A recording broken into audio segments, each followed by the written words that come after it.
위대하신 주 예수 그리스도. 피터 S. 럭크만, 김진석 옮김.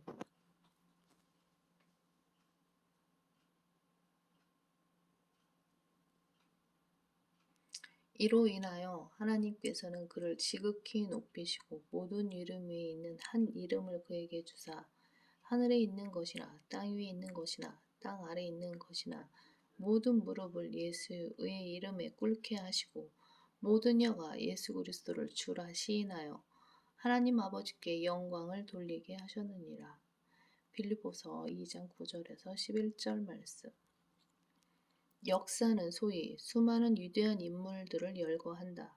그러나 성경은 하나님께서 오직 한 사람에게만 모든 이름 위에 있는 한 이름으로 이름을 주셨다고 말씀한다. 하나님께서 이처럼 가장 높은 이름을 예수님께 주셨지만 단 한 명의 역사가도 예수님을 위대하신 예수님, Jesus the Great, 예수 대왕이라 부르지 않는다. 그러면서도 일개 죄인들에게는 대레오 교황, 대그레고리 교황, 피터 대제, 알렉산더 대왕, 프리드리 대왕 등의 칭호를 붙여준다. 예수 그리스도께서는 역사상 단 한 사람도 하지 못한 일을 하신 분이다. 주님께서는 자신의 생명, 탄생, 죽음, 부활을 스스로 통제하신 유일한 사람이다.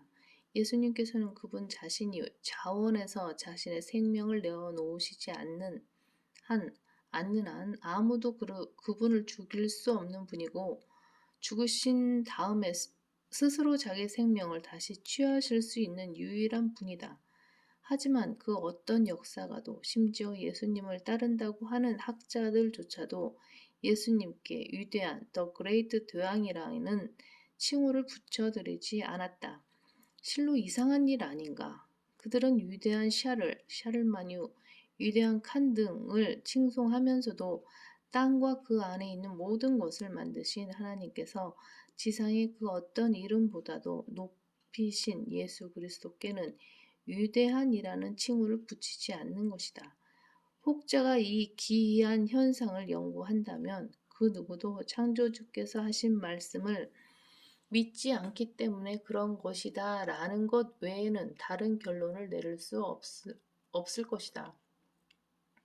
그런데도 2000개 이상의 언어로 번역된 성경은 하나님께서는 그를 지극히 높이시고 모든 이름 위에 있는 한 이름을 그에게 주사라고 말씀한다. 그 이름은 무엇인가? 마호메트인가? 절대로 아니다. 부처인가? 어림도 없는 소리다. 그렇다면 마리아인가? 정말 터무니없는 소리다. 이런 자들은 감히 주 예수 그리스도와 함께 언급할 가치도 없는 존재들이다.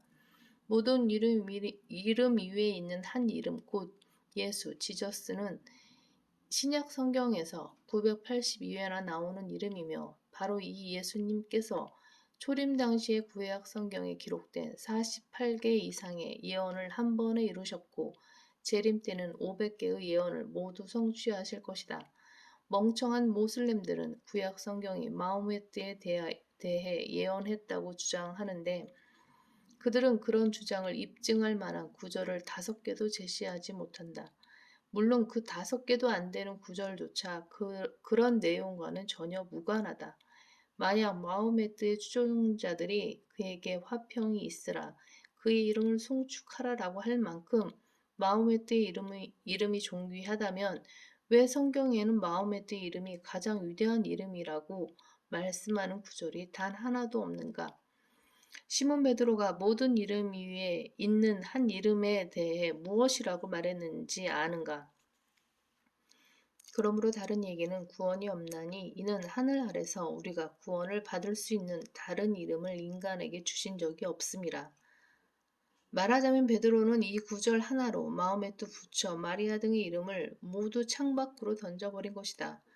여러분을 구원할 수 있는 이름은 마리아가 아니다. 마호메트도 아니다. 절대로 부처가 아니다.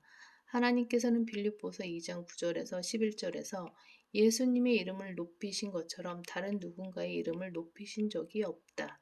마리아, 마호메트, 부처, 그리고 그 외 어떤 종교 창시자나 교주도 예수 그리스도와 함께 언급할 가치가 없다.